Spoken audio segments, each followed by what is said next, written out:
Check, check, 1, 2. All right. There we go.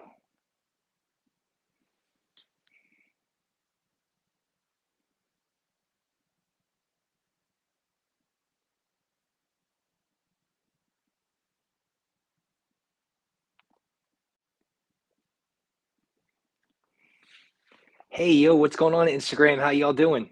Nice to see you. Welcome. I'm about to do a live reading of A Christmas Carol.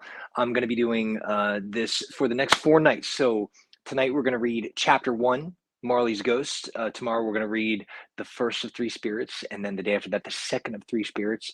And then the last day will be the third of 3 spirits and the end of it. What's happening TikTok and hello Facebook and YouTube, and for the first time ever Twitch. Welcome to the show. If you are out there on Facebook, hey Tiffany, hey Vanessa, Tiffany, how does it sound? Does it sound okay? And TikTok, you let me know if everything sounds okay as well. I tried to get a fancier setup going for Facebook and YouTube and all that but it all broke. So we went real nice and simple with it all. It's all good. Fantastic. Well, we're gonna give it another minute um, for all of this to get going. I know my dad is probably trying to get on right now, and sometimes he has a problem getting on my lives. So TikTok, do me a favor. I want you to be patient. I'm going to be back in just a second. All right. Don't you worry about it. I just need to make sure that I send this stream off to my dad so that he knows what's going on. And because this is actually the reason I'm doing this is because it is my dad's favorite book. So that's why I'm doing this. So I want to share this to him. Copy, boom. And if I send him the link, I'm fairly certain he will be able to join. That's probably foolproof. Okay, back to TikTok. TikTok, I'm back. All right. So we're gonna give it just a second. Seen 20 different movie renditions. You never read it? Oh man. I really like the version with Bill Murray, of course, Scrooge. That's pretty funny. But yeah, there are a bunch of these. It's a pretty neat book. Last year I read this all the way through, either on Christmas Eve or Christmas Day, but I read the whole thing. It took like 2.5 hours. So this year I said, you know what? I think I'm gonna break it up over the course of 4 days. So uh let's see. Oh, Vanessa, you're on Twitch as well. That's awesome. Very cool. I think this is a I've never done anything on Twitch before. Somebody said I should, so I did. And here we go. So welcome to the live reading. We're going to do this every day starting at 11 o'clock p.m. I just want to mention something. I'm trying to raise money for a nonprofit that I care about quite a bit.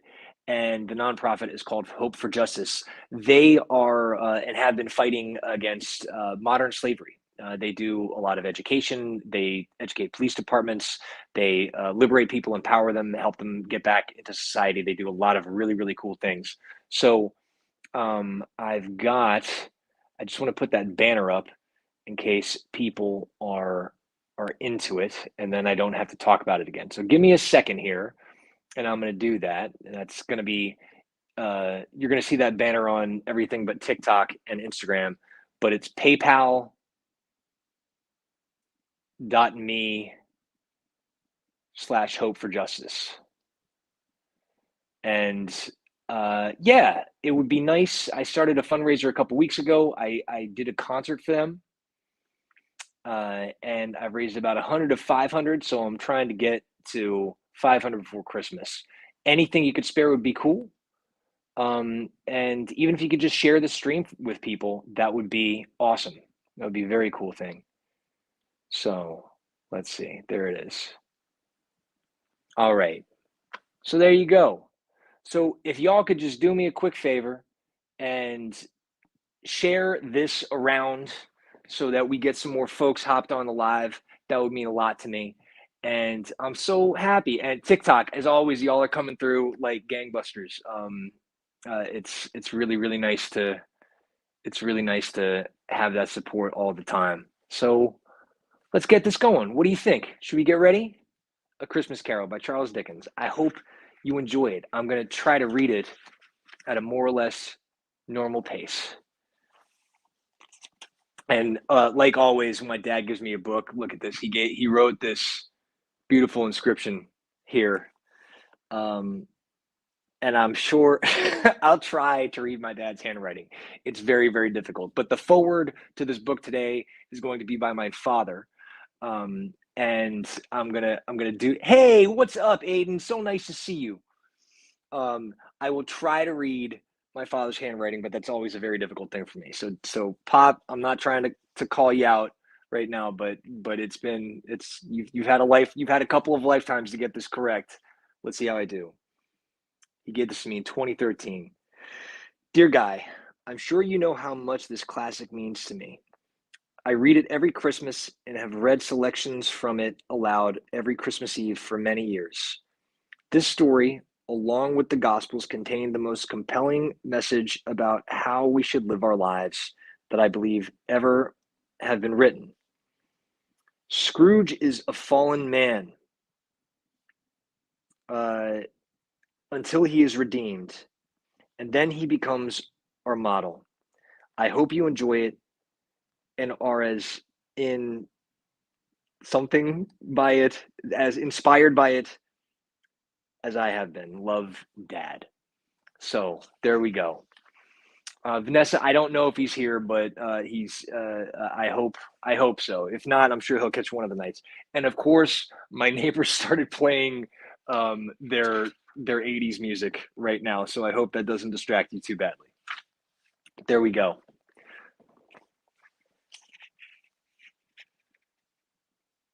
Preface: I have endeavored in this ghostly little book to raise the ghost of an idea, which shall not put my readers out of humor with themselves, with each other, with the season, or with me. May it haunt their houses pleasantly, and no one wish to lay it. Their faithful friend and servant, Charles Dickens, December 1843. Part 1: Marley's Ghost.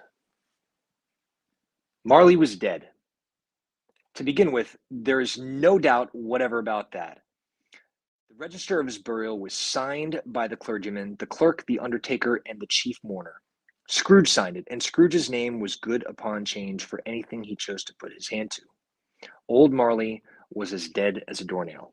Mind, I don't mean to say that I know of my own knowledge what there is particularly dead about a doornail. I might have been inclined myself to regard a coffin nail as the deadest piece of ironmongery in the trade. But the wisdom of our ancestors is in the smile, and my unhallowed hand shall not disturb it, or the country's done for. You will therefore permit me to repeat emphatically that Marley was as dead as a doornail. Scrooge knew he was dead. Of course he did. How could it be otherwise? Scrooge and he were partners for I don't know how many years. Scrooge was his sole executor, his sole administrator, his sole assign, his sole residuary legatee, his sole friend and sole mourner. And even Scrooge was not so dreadfully cut up by the sad event, but that he was an excellent man of business on the very day of the funeral, and solemnized it with an undoubted bargain. The mention of Marley's funeral brings me back to the point I started from. There is no doubt that Marley was dead. This must be distinctly understood, or nothing wonderful can come of the story I am going to relate.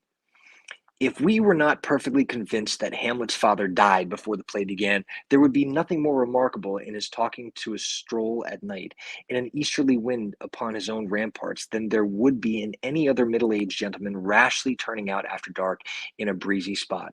Say St. Paul's churchyard, for instance, literally to astonish his son's weak mind.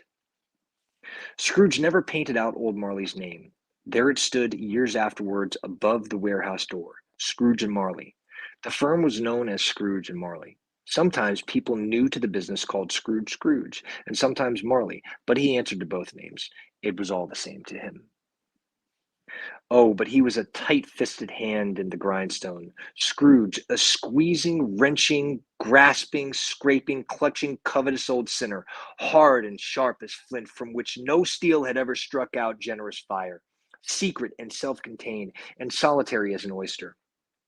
The cold within him froze his old features, nipped his pointed nose, shriveled his cheek, stiffened his gait, made his eyes red, his thin lips blue, and spoke out shrewdly in his grating voice. A frosty rime was on his head and on his eyebrows and his wiry chin. He carried his own low temperature always about with him. He iced his office in the dog days and didn't thaw it 1 degree at Christmas. External heat and cold had little influence on Scrooge. No warmth could warm, no wintry weather chill him. No wind that blew was bitterer than he. No falling snow was more intent upon its purpose. No pelting rain less open to entreaty. Foul weather didn't know where to have him. The heaviest rain and snow and hail and sleet could boast of the advantage over him in only one respect. They often came down handsomely, and Scrooge never did.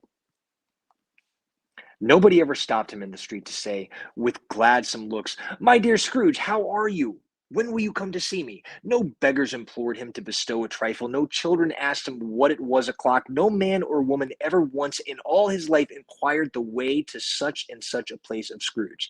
Even the blind men's dogs appeared to know him, and when they saw him coming on, would tug their owners into doorways and up courts, and then would wag their tails as though they said, "No eye at all is better than evil eye, dark master." But what did Scrooge care? It was the very thing he liked, to edge his way along the crowded paths of life, warning all human sympathy to keep its distance. What was the knowing ones call nuts to Scrooge? Once upon a time, of all the good days in the year, on Christmas Eve, old Scrooge sat busy in his counting house. It was cold, bleak, bittering weather, foggy withal, and he could hear the people in the court outside go wheezing up and down, beating their hands upon their breasts and stamping their feet upon the pavement stones to warn them. The city clocks had only just gone 3, but it was quite dark already. It had not been light all day, and candles were flaring in the windows of neighboring offices like ruddy smears upon the palpable brown air. The fog came pouring in at every chink and keyhole, and was so dense without that although the court was of the narrowest, the houses opposite were mere phantoms. To see the dingy cloud come drooping down, obscuring everything, one might have thought that nature lived hard by and was brewing on a large scale. The door of Scrooge's counting house was open that he might keep an eye upon his clerk, who, in a dismal little cell beyond a sort of tank, was copying letters. Scrooge had a very small fire, but the clerk's fire was so very much smaller that it looked like one coal. But he couldn't replenish it, for Scrooge kept the coal box in his own room, and so surely as the clerk came in with the shovel, the master predicted that it would be necessary for them to part. Wherefore the clerk put on his white comforter and tried to warm himself at the candle, in which effort, not being a man of strong imagination, he failed. "A Merry Christmas, Uncle! God save you!" cried a cheerful voice. It was the voice of Scrooge's nephew, who came upon him so quickly that this was the first intimation he had of his approach. "Bah!" said Scrooge. "Humbug!" He had so heated himself with rapid walking in the fog and frost, this nephew of Scrooge's, that he was all in a glow. His face was ruddy and handsome, his eyes sparkled, and his breath smoked again. "Christmas a humbug, Uncle," said Scrooge's nephew. "You don't mean that, I am sure." "I do," said Scrooge. "Merry Christmas! What right have you to be merry? What reason have you to be merry? You're poor enough." "Come, then," returned the nephew gaily. "What right have you to be dismal? What reason have you to be morose? You're rich enough." Scrooge, having no better answer ready on the spur of the moment, said, "Bah!" again, and followed up with a humbug. "Don't be cross, Uncle," said the nephew. "What else can I be," returned the uncle, "when I live in such a world of fools as this? Merry Christmas." Out upon Merry Christmas. What's Christmas time to you but a time for paying bills without money?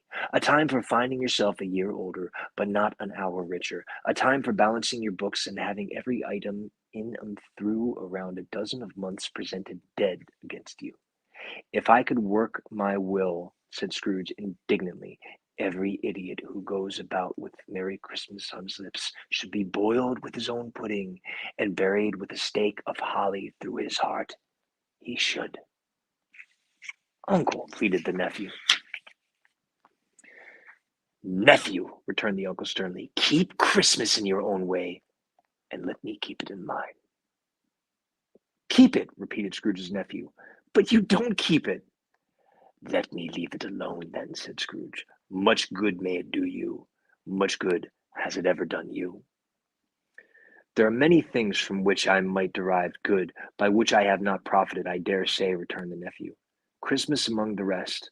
But I am sure I have always thought of Christmas time, when it has come round, apart from the veneration due to its sacred name and origin, if anything belonging to it can be apart from that, as a good time, a kind, forgiving, charitable, pleasant time. The only time I know of in the long calendar of the year when men and women seem to be one consent to open their shut up hearts freely, and to think of people below them as if they really were fellow passengers to the grave, and not another race of creatures bound on other journeys. And therefore, uncle, though it has never put a scrap of gold or silver in my pocket, I believe it has done me good, and will do me good. And I say, God bless it. The clerk in the tank involuntarily applauded, becoming immediately sensible of the impropriety. He poked the fire, extinguished the last frail spark forever. Let me hear another sound from you, said Scrooge, and you'll keep your Christmas by losing your situation. You're quite a powerful speaker, sir, he added, turning to his nephew. I wonder you don't go into Parliament. Don't be angry, uncle. Come, dine with us tomorrow. Scrooge said that he would see him. Yes, indeed, he did. He went the whole length of the expression, and said that he would see him in that extremity first. But why? Cried Scrooge's nephew. Why? Why did you get married? Said Scrooge. Because I fell in love. Because you fell in love, growled Scrooge. And if that were the only one thing in the world more ridiculous than a Merry Christmas. Good afternoon. Nay, uncle, but you never came to see me before that happened. Why give it as a reason for not coming now? Good afternoon, said Scrooge. I want nothing from you. I ask nothing of you. Why cannot we be friends? Good afternoon, said Scrooge. I am sorry with all my heart to find you so resolute. We have never had any quarrel to which I have been a party, but I have made the trial in homage to Christmas, and I'll keep my Christmas humor to the last. So a Merry Christmas, uncle. Good afternoon, said Scrooge. And a Happy New Year. Good afternoon, said Scrooge. His nephew left the room without an angry word, notwithstanding. He stopped at the outer door to bestow the greetings of the season on the clerk, who, cold as he was warmer than Scrooge, for he returned them cordially. There's another fellow, muttered Scrooge, who overheard him. My clerk with 15 shillings a week and a wife and family talking about a Merry Christmas. I'll retire to Bedlam. This lunatic, in letting Scrooge's nephew out, had let two other people in. They were portly gentlemen, pleasant to behold, and now stood with their hats off in Scrooge's office. They had books and papers in their hands and bowed to him. Scrooge and Marley's, I believe, said one of the gentlemen, referring to his list. Have I the pleasure of addressing Mr. Scrooge or Mr. Marley? Mr. Marley has been dead these 7 years, Scrooge replied. He died 7 years ago, this very night. We have no doubt his liberality is well represented by his surviving partner, said the gentleman, presenting his credentials. It certainly was, for they had been two kindred spirits. At the ominous word liberality, Scrooge frowned and shook his head and handed the credentials back. At this festive season of the year, Mr. Scrooge, said the gentleman, taking up a pen, it is more than usually desirable that we should make some slight provision for the poor and the destitute, who suffer greatly at present time. Many thousands are in want of common necessities. Hundreds of thousands are in want of common comfort, sir. Are there no prisons? Plenty of prisons, said the gentleman, laying down a pen again. And the union workhouses, demanded Scrooge. Are they still in operation? They are, still, returned the gentleman. I wish I could say they were not. The treadmill and the poor law are in full vigor then, said Scrooge. Both very busy, sir. Oh, I was afraid, from what you said at first, that something had occurred to stop them in their unuseful course, said Scrooge. I'm very glad to hear it. Under the impression that they scarcely furnish Christian cheer of mind or body to the multitude, returned the gentleman, a few of us are endeavoring to raise a fund to buy the poor some meat and drink and means of warmth. We choose this time because it is a time of all others when want is keenly felt and abundance rejoices. What shall I put you down for? Nothing, Scrooge replied. You wish to be anonymous? I wish to be left alone, said Scrooge.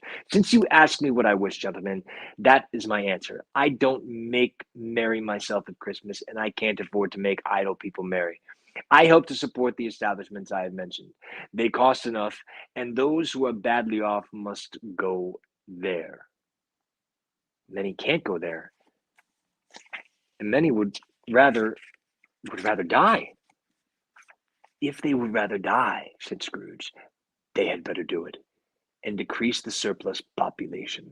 Besides, excuse me, I don't know that. But you might know it, observed the gentleman. It's not my business, Scrooge returned. It's enough for a man to understand his own business, and not to interfere with other people's. Mine occupies me constantly. Good afternoon, gentlemen. Seeing clearly that it would be useless to pursue their point, the gentleman withdrew. Scrooge resumed his labors with an improved opinion of himself and in a more felicitous temper than was usual with him. Meanwhile, the fog and darkness thickened so that people ran about with flaring links, proffering their services to go before horses and carriages and conduct them on their way. The ancient tower of a church, whose gruff old bell was always peeping slyly down at Scrooge out of the Gothic window in the wall, became invisible, and struck the hours and quarters in the clouds with tremendous vibrations afterwards, as if its teeth were chattering in its frozen head up there. The cold became intense. In the main street, at the corner of the court, some laborers were repairing their gas pipes and had lighted a great fire in a brazier, round which a party of ragged men and boys were gathered, warming their hands and warming their eyes before the blaze in rapture. The water plug being left in solitude, its overflowing sullenly congealed and turned to misanthropic ice. The brightness of the shops where holly sprigs and berries crackled in the lamp heat of the windows, made pale faces ruddy as they passed. Poulterers' and grocers' trades became a splendid joke, a glorious pageant with which it was next to impossible to believe that such dull principles as bargain and sale had anything to do. The Lord Mayor, in the stronghold of the mighty mansion house, gave orders to his 50 cooks and butlers to keep Christmas as a Lord Mayor's household should. And even the little tailor, whom he had fined 5 shillings on the previous Monday for being drunk and bloodthirsty in the streets, stirred up tomorrow's pudding in his garret, while his lean wife and the baby sallied out to buy the beef. Foggier yet and colder, piercing, searching, biting cold. If the good Saint Dunstan had but nipped the evil spirit's nose with the torch of such weather as that, instead of using his familiar weapons, then indeed he would have roared to lusty purpose. The owner of one scant young nose, gnawed and mumbled by the hungry cold as bones are gnawed by dogs, stooped down at Scrooge's keyhole to regale him with a Christmas carol, but at the first sound of "God bless ye, merry gentlemen, may nothing you dismay," Scrooge seized the ruler with such energy of action that a snicker fled in terror, leaving the keyhole in the fog and even more congenial frost. At length the hour of shutting up the counting-house arrived. With an ill will, Scrooge dismounted from his stool and tacitly admitted the fact to the expectant clerk in the tank, who instantly snuffed his candle out and put on his hat. "You'll want all day tomorrow, I suppose," said Scrooge. "If it's quite convenient, sir." "It's not convenient," said Scrooge, "and it's not fair. If I want to stop half a crown for it, if I was to stop half a crown for it, you'd think yourself ill-used, I'll be bound." The clerk The clerk smiled faintly. "And yet," said Scrooge, "you don't think me ill-used when I pay a day's wages for no work." The clerk smiled faintly. "And yet," said Scrooge, "you don't think—" Oh, sorry. The clerk observed that it was only once a year. "A poor excuse for picking a man's pocket every 25th of December," said Scrooge, buttoning his greatcoat to the chin. "But I suppose you must have the whole day. Be here all the earlier next morning." The clerk promised that he would, and Scrooge walked out with a growl. The office was closed in a twinkling, and the clerk, with the long ends of his white comfortable dangling below the waist, for he boasted no great coat, went down a slide on Cornhill, and at the end of a lane of boys 20 times in honor of it being Christmas Eve, and then ran home to Camden Town as hard as he could pelt to play at blind man's bluff. I'm going to take a short break here for two reasons. Number one, I need a sip of water. Number two, my headphone that I'm using to talk to this camera over here just told me it's about to die. So I'm going to change my headphones. And actually, I'm going to use a third reason. So if you're just joining, I am doing a live reading of A Christmas Carol by Charles Dickens. And one of the things I'm doing while I'm doing this is I'm raising money for a nonprofit called Hope for Justice. What they do is they fight modern slavery. There is a PayPal link at the bottom of Facebook, YouTube, and Twitch, for Instagram as well as TikTok. If you want to donate, it's paypal.me/hope for justice. Could somebody in TikTok write that for me? I would appreciate it. That's a paypal.me/hope for justice. And what you call it? I think I only got one or two people on Instagram. Is that Megan here? How you doing? So we're gonna get back to it in just a second. PayPal.me/hope for justice. Now we just left off. Scrooge finally ended business for the day and gave the infamous line, that being a poor excuse for picking a man's pocket once a year, when his faithful clerk, Mr. Bob Cratchit, said it's only once a year. So there we go. Ready. He ran off. Bob Cratchit just ran off to Camden Town, and now we're back to it. You ready? I'm ready. Actually, I need to stretch a little bit. My back's killing me. Let's do a little bit of that. Do your home yoga. If you do your home yoga, sitting in a chair too long is no good for you. But that's all right. I'll do it for you. I'm happy to do it for you. Let's go. Back to Marley's ghost. Scrooge took his melancholy dinner in his usual melancholy tavern, and having read all the newspapers and beguiled the rest of the evening with his banker's book, went home to bed. He lived in chambers which had once belonged to his deceased partner. They were a gloomy suite of rooms in a lowering pile of building up a yard, where it had so little business to be that one could scarcely help fancying it must have run there when it was a younger house, playing at hide and seek with other houses and forgotten the way out again. It was old enough now and dreary enough, for nobody lived in it but Scrooge, the other rooms being all let out as offices. The yard was so dark that even Scrooge, who knew its every stone, was fain to grope with his hands. The fog and frost so hung about the black old gateway of the house that it seemed as if the genius of the weather sat in mournful meditation on the threshold. Now, it is a fact that there was nothing at all particular about the knocker on the door, except that it was very large. It is also a fact that Scrooge had seen it night and morning during his whole residence in that place. Also, that Scrooge had as little of what is called fancy about him in any man in the city of London, even including, which is a bold word, the corporation, aldermen, and livery. Let it also be borne in mind that Scrooge had not bestowed one thought on Marley since his last mention of his 7 years dead partner that afternoon. And then let any man explain to me, if he can, how it happened that Scrooge, having his key in the lock of the door, saw in the knocker, without its undergoing any intermediate process of change, not a knocker, but Marley's face. Marley's face. It was not in impenetrable shadow as in the other objects in the yard were, but had a dismal light about it, like a bad lobster in a dark cellar. It was not angry or ferocious, but looked at Scrooge as Marley used to look, with ghostly spectacles turned up on its ghostly forehead.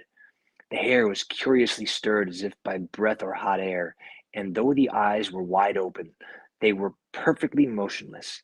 That and its livid color made it horrible, but its horror seemed to be in spite of the face and beyond its control, rather than a part of its own expression. As Scrooge looked fixedly at its phenomenon, it was a knocker again. To say that he was not startled, or that his blood was not conscious of a terrible sensation to which it had been a stranger from infancy, would be untrue. But he put his hand upon the key he had relinquished, turned it sturdily, walked in, and lighted his candle.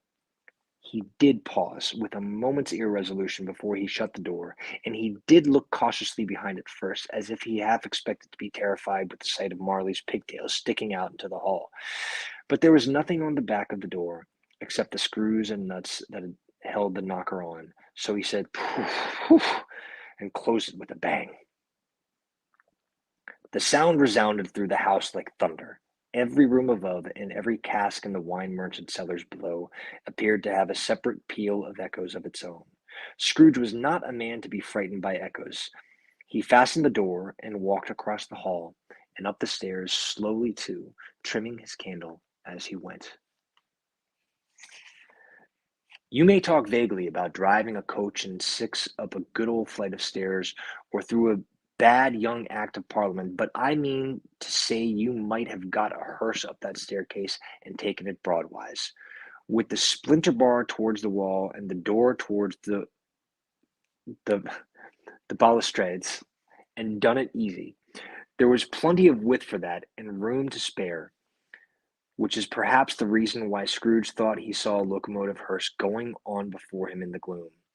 Half a dozen gas lamps out of the street wouldn't have lighted the entry too well, so you may suppose that it was pretty dark with Scrooge's dip. Up Scrooge went, not caring a button for that. Darkness is cheap, and Scrooge liked it. But before he shut his heavy door, he walked through his rooms to see that all was right. He had just enough recollection of the face desire to do that. Sitting room, bedroom, lumber room, all as they should be. Nobody under the table, nobody under the sofa. A small fire in the grate, spoon and basin ready, and the little saucepan of gruel. Scrooge had a cold in his head upon the hob. Nobody under the bed, nobody in the closet, nobody in the dressing gown, which was hanging up on a suspicious attitude against the wall. Lumber room as usual. Old fire guard, old shoes, two fish baskets, washing stand on three legs, and a poker. Quite satisfied, he closed his door and locked himself in, double locked himself in, which was not his custom. Thus secured against surprise, he took off his cravat, put on his dressing gown and slippers and his nightcap, and sat down before the fire to take his gruel. It was a very low fire indeed, nothing on such a bitter night. He was obliged to sit close to it and brood over it before he could extract the least sensation of warmth from such a handful of fuel. The fire was an old one, built by some Dutch merchant long ago, and paved all around with quaint Dutch tiles designed to illustrate the scriptures. There were Cains and Abels, Pharaoh's daughters, queens of Sheba, angelic messengers descending through the air on clouds like featherbeds, Abraham's, Belshazzar's, apostles putting off to sea in butter boats, hundreds of figures to attract his thoughts, and yet that face of Marley, 7 years dead, came like the ancient prophet's rod and swallowed up the whole. If each smooth tile had been a blank at first, with power to shape some picture on its surface from disjointed fragments of his thoughts, there would have been a copy of old Marley's head on every stone. Humbug, said Scrooge, and walked across the room. Oh, sorry, I got to pause one more time. I'm losing battery on my iPad. I will be right back with the cable to make sure that we don't end prematurely. We don't want that to happen. Things are getting good, though. Things are getting real good. Mr. Scrooge does not seem to be sure what in the heck is happening. And I like that. All right. Almost. Here we go.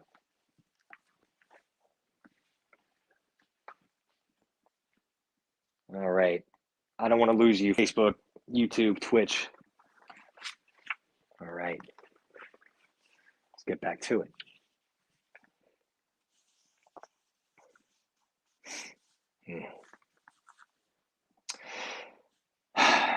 After several turns, he sat down again. As he threw his head back in the chair, his glance happened to rest upon a bell, a disused bell that hung in the room, and communicated for some purpose now forgotten with the chamber in the highest story of the building.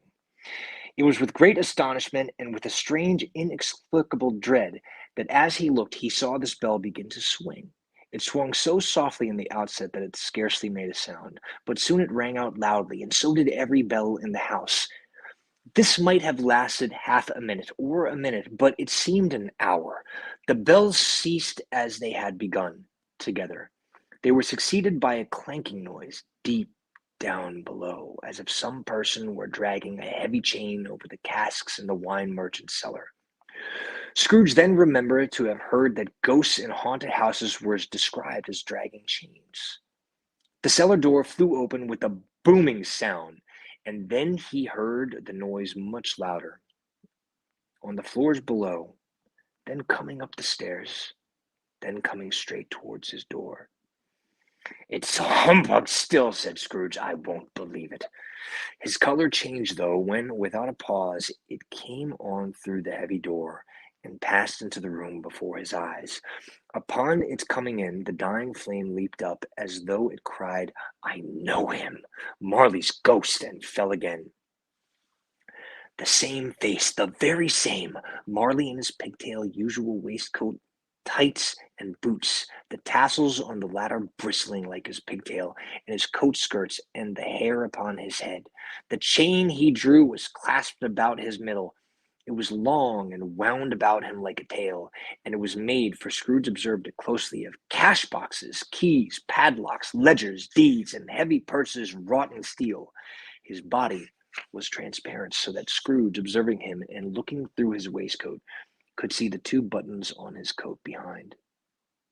Scrooge had often heard it said that Marley had no bowels, but he had never believed it until now. No, nor did he believe it even now.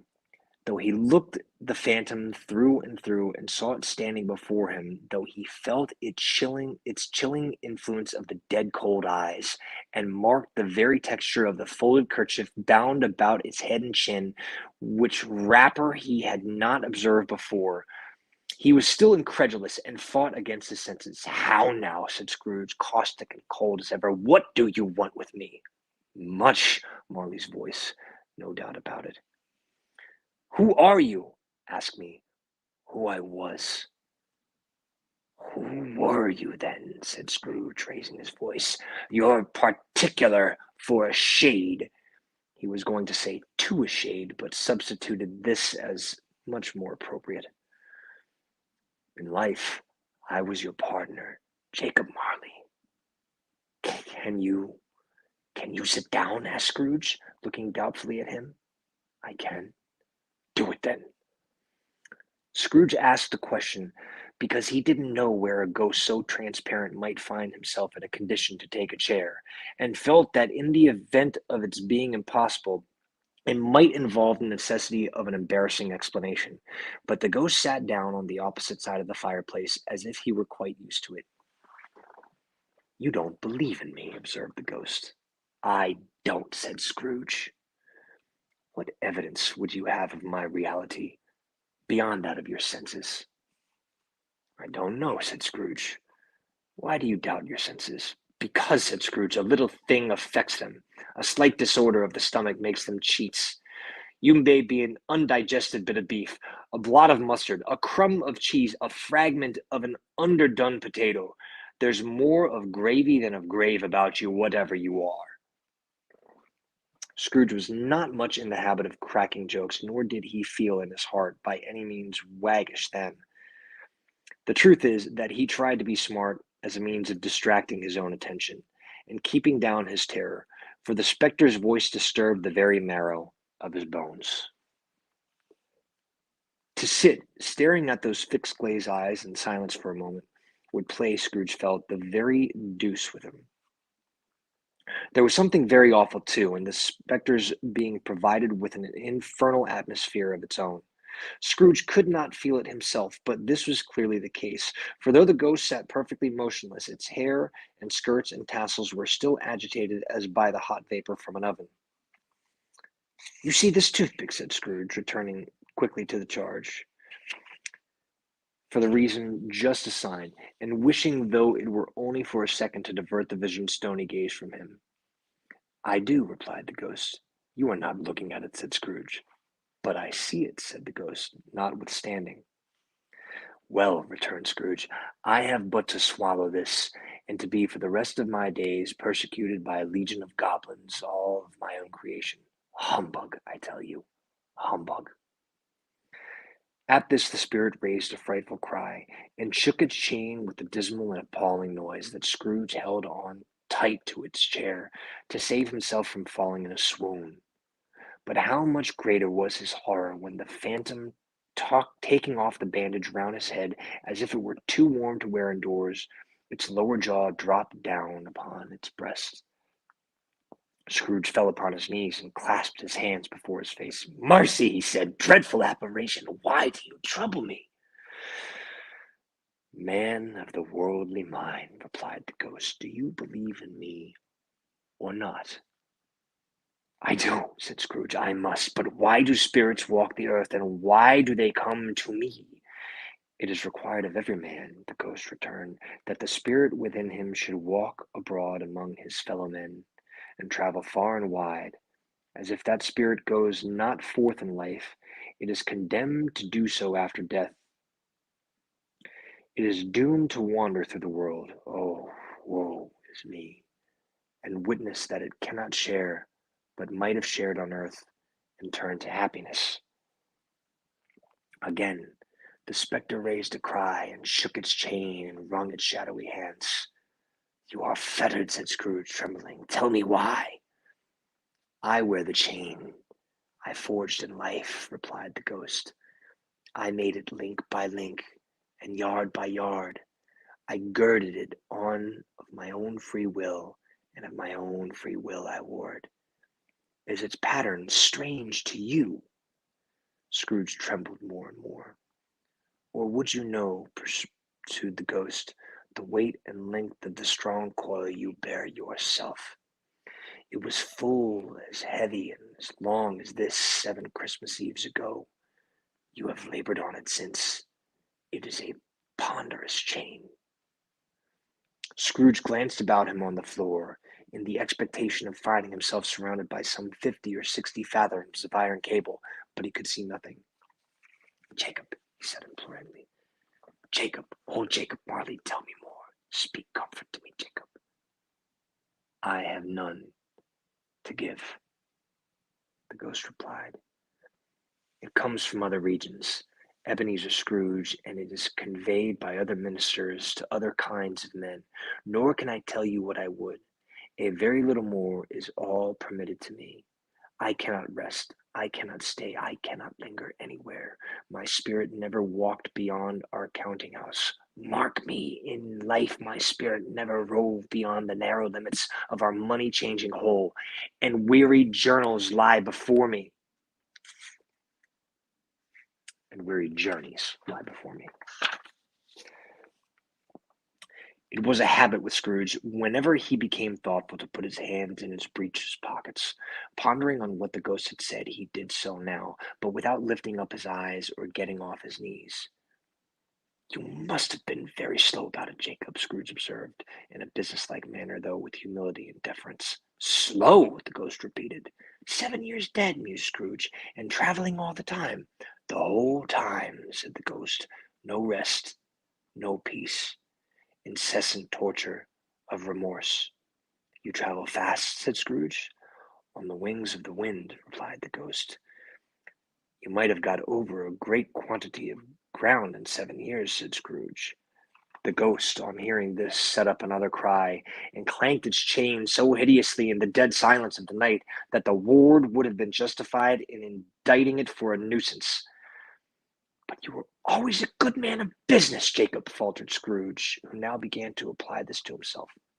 "Business!" cried the ghost, wringing his hands again. "Mankind was my business. The common welfare was my business. Charity, mercy, forbearance, and benevolence were all my business. The dealings of my trade were but a drop of water in the comprehensive ocean of my business." It held up its chain at arm's length, as if that were the cause of all its unavailing grief, and flung it heavily upon the ground again. "At this time of the rolling year," the spectre said, "I suffer most. Why did I walk through crowds of fellow beings with my eyes turned down, and never raise them to that blessed star which led the wise men to a poor abode, where there are no poor homes to which its light would have conducted me?" Scrooge was very much dismayed to hear the spectre going on at this rate, and began to quake exceedingly. "Hear me," cried the ghost. "My time is nearly gone." "I will," said Scrooge. "But don't be hard upon me. Don't be flowery, Jacob. Pray, how is it that I appear before you in a shape that you can see? I may not tell. I have sat invisible beside you many and many a day." It was not an agreeable idea. Scrooge shivered and wiped the perspiration from his brow. "That is no light part of my penance," pursued the ghost. "I am here tonight to warn you that you have yet a chance and hope of escaping my fate, a chance and hope of my procuring Ebenezer." "You are always a good friend to me, Scrooge," said Scrooge. "Thank you." "You will be haunted," resumed the ghost, "by 3 spirits." Scrooge's countenance fell almost as low as the ghost had done. "Is that the chance and hope you mentioned, Jacob?" he demanded in a faltering voice. "It is." I I think I'd rather not," said Scrooge. "Without their visit," said the ghost, "you cannot hope to shun the path I tread. Expect the first tomorrow, when the bell tolls 1. "Couldn't I take 'em all at once, and have it over, Jacob?" hinted Scrooge. "Expect the second on the next night at the same hour. The third upon the next night, when the last stroke of 12 has ceased to vibrate. Look to see me no more, and look that, for your own sake, you remember what has passed between us." When it had said these words, the spectre took its wrapper from the table, and bound it round its head as before. Scrooge knew this by the smart sound its teeth made, when the jaws were brought together by the bandage. He ventured to raise his eyes again, and found his supernatural visitor confronting him in an erect attitude, with its chain wound over and about its arm.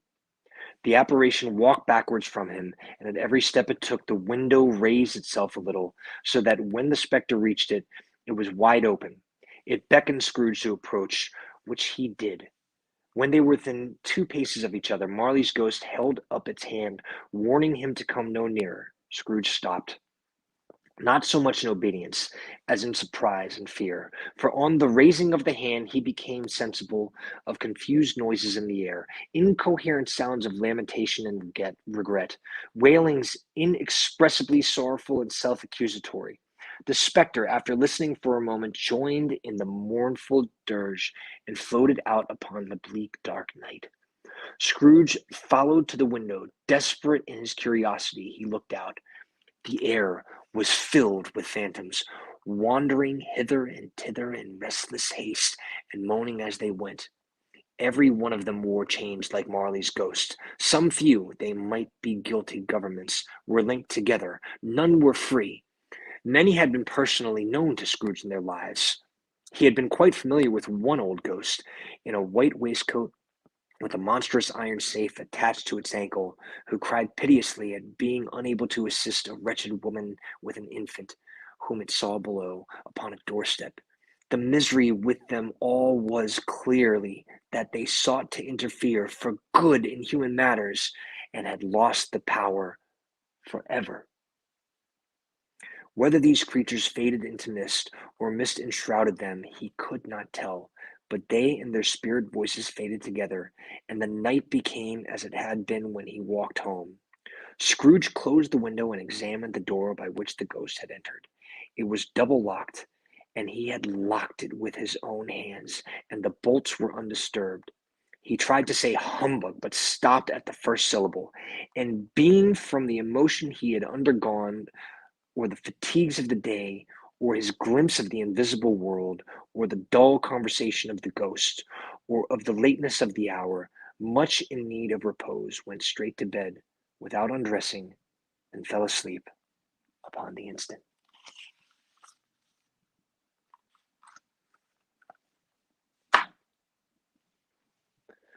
Whew. Well, um, that that escalated quickly. So let's see. Tiffany Gleason DM for your accurate. What's going on here? Get out of here. Let's see. Well, how was that, guys? Angela, you're very, very welcome. So, tomorrow we will be back again at the same time, 11 o'clock. We're going to do part 2, which, of course, is the first of the 3 spirits. I really, that last line where he's describing these ghosts, and this one line where he says how he had been quite familiar with one ghost in a white waistcoat with a monstrous iron safe attached to its ankle, who cried piteously at being unable to assist a wretched woman with an infant, whom it saw below upon a doorstep. The misery with them all was clearly that they sought to interfere for good in human matters, and had lost the power forever. That maybe it's because I'm 40, and I'm perhaps halfway. I'm halfway there.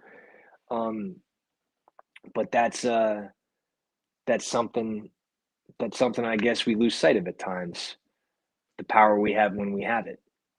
So I'm excited to keep reading this. I hope you're excited to come back tomorrow. We will do this all again, 11 o'clock in the evening, Central European time. That's 5 p.m. Eastern Standard Time in the United States. If you enjoyed it and you wanna help out, I'm supporting a nonprofit called Hope for Justice. They are trying to end modern slavery. They have a PayPal, which is paypal.me/hope for justice. If you go to their website as well, you can also find a direct donation button, and that would be cool. So there you go. So Facebook, YouTube, Twitch. I'm gonna say goodnight. See you tomorrow. You guys be good. Thanks for tuning in and hanging out with me. And we'll see you tomorrow night for part 2 of A Christmas Carol. Later. Thanks for hanging out.